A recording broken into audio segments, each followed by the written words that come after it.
I've had my ropefish for nearly 6 years now, and yo, as long as I've had her, she has been thriving. And currently I actually have two of them. They're both in my Roma 200, which is a community aquarium. And yeah, I thought it's about time we make an updated care guide. I've made one before, but it's kind of short, and I've learned so much since then as well. So yeah, today we're gonna dive into the fascinating world of ropefish. They're also known as reedfish, or some people call them snakefish, and they are just so unique, man. They have this prehistoric look. They've got amazing personalities, and they are fairly peaceful, to an extent anyway. We'll talk a little bit more about that later. But yeah, I'll cover everything that you need to know to keep your ropefish happy and healthy, and let's just get started. Now, the ropefish is native to West and Central Africa, and they have this long, elongated body which makes them look like eels, but they're actually fish. Now, because they have this snake look, or kind of like an eel look, they are incredibly popular, but many people also believe that they are aggressive, which I'll be honest, it's not necessarily true. Like I mentioned before, my ropefish has been in my Fluval Roma 200 for nearly 6 years now, and she's been getting along with everyone. Now, ropefish are related to biches, and when you look really closely, the way they swim about and the way their face looks, you can really see the similarities to other biche species. And the really cool thing about biches and ropefish, of course,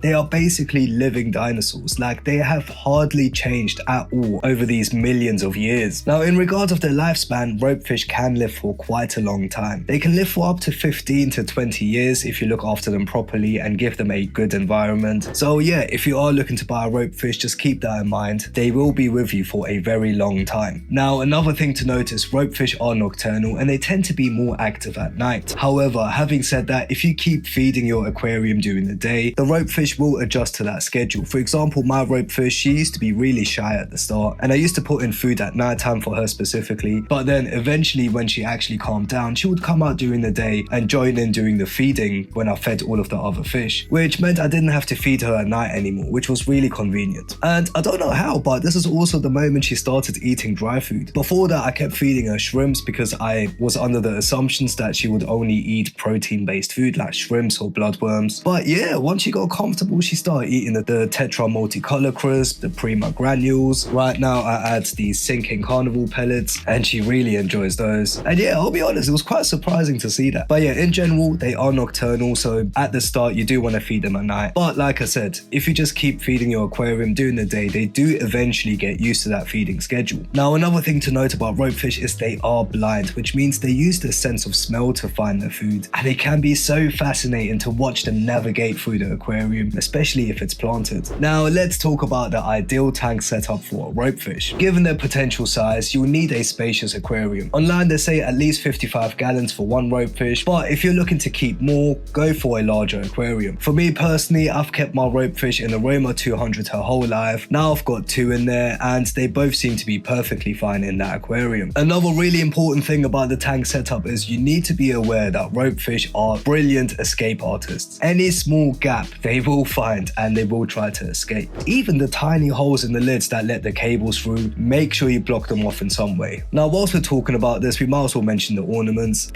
Some ornaments have some holes in them. For example, this fake cave right here, if you look right here, it's got this hole in there that, you know, lets the water inside and kind of gives the ornament a bit of weight, and it helps it stay down in there. But yeah, holes like this, ropefish will try to go inside of it. Once they get too big, they probably won't, of course, but as long as they can, they will try to go inside. It doesn't necessarily mean that they'll get stuck. They do tend to be okay and they will come out, but it's just you won't really see them as much because they'll be really comfortable in there and they'll probably spend most of the day inside of there. Compared to if you have natural caves in your aquarium where you just put a few rocks together, they do also spend a long time in there, but then they also tend to come out a lot more and swim about. Yeah, it's just something that I've noticed because at one point in my Roma 200, I did have an ornament that had one of those holes at the bottom, and my ropefish would chill in there pretty much 24/7 apart from feeding time. Whereas now, where I don't have any ornaments with those holes inside, my ropefish is out all of the time just swimming about in the middle column, and when she does want to rest, she goes into one of the more open caves which don't have those little escape holes. Now, when it comes to water temperature, I keep all of my aquariums at 26 degrees Celsius, and all of my fish do seem to be perfectly fine and happy. Now, you also want to make sure that you have a sandy or smooth gravel or substrate. They do like to burrow sometimes, so let's say for example you've got some hardscape there and you don't have any other caves, the ropefish might go underneath there and just use its body to kind of create its own cave. And yeah, for that reason you don't really want that proper gravel, you know, like like with the bigger pieces that have sharper bits and that, because once again the ropefish could injure itself. By the way guys, if you want to see more videos like this every single week, then please remember to like and subscribe. It really helps me out and I would appreciate it so much. Now for this next part, I want to dive a bit deeper when it comes to the feeding. So first things first, like I said, it looks like ropefish do eventually start eating dry food if you keep putting it into the aquarium for the other fish. That's how my one started eating the dry food. I didn't specifically teach her to eat the dry food. It was just there and she one day started eating it. But on top of that, I also feed bloodworms, I feed tubifex worms, I feed shrimps, I've put in earthworms that she really seemed to enjoy as well. So yeah, there's a very wide variety of foods that you can put into the aquarium. However, this is also the part where I kind of want to give you guys a small warning. Now, if you've watched my videos for a while, you'll probably already know this, but at some point I had a freshwater clam in that aquarium. I actually had multiple ones, but then I took most of them out and I only left one in there. And the one clam that was remaining in the Roma 200, it was doing fine. It was moving about the aquarium. It didn't really bother anyone. And yeah, it was quite surprising because ropefish do go for clams, of course, but the clam and the ropefish and all the other predator fish were just coexisting peacefully in that Roma 200. Well, that was of course until a few months ago where my ropefish decided to attack my clam. I made a whole video on it, so I'll put it up here somewhere if you want to check it out. But yeah, it was crazy. I honestly couldn't believe the change in behavior, because before that I've never seen any kind of aggression between my ropefish and the clam, and then suddenly out of nowhere my ropefish just decided to attack the clam, and yeah man, it was brutal. But yeah, just keep that in mind people. If you are going to mix certain fish, especially crustaceans, with the ropefish, there's always a chance they might go after them because it is technically their food. But yeah, that brings us nicely to the topic of tank mates. Now, I've been able to keep my ropefish with a variety of fish and they all seem to get along great. Apart from the clam, of course, that one kind of went wrong, but every other fish I've kept with my ropefish, there was literally no problems. I mean, currently in the aquarium, my ropefish is there with Congo tetras, Corridoras, Synodontus petricolus, African butterfly fish,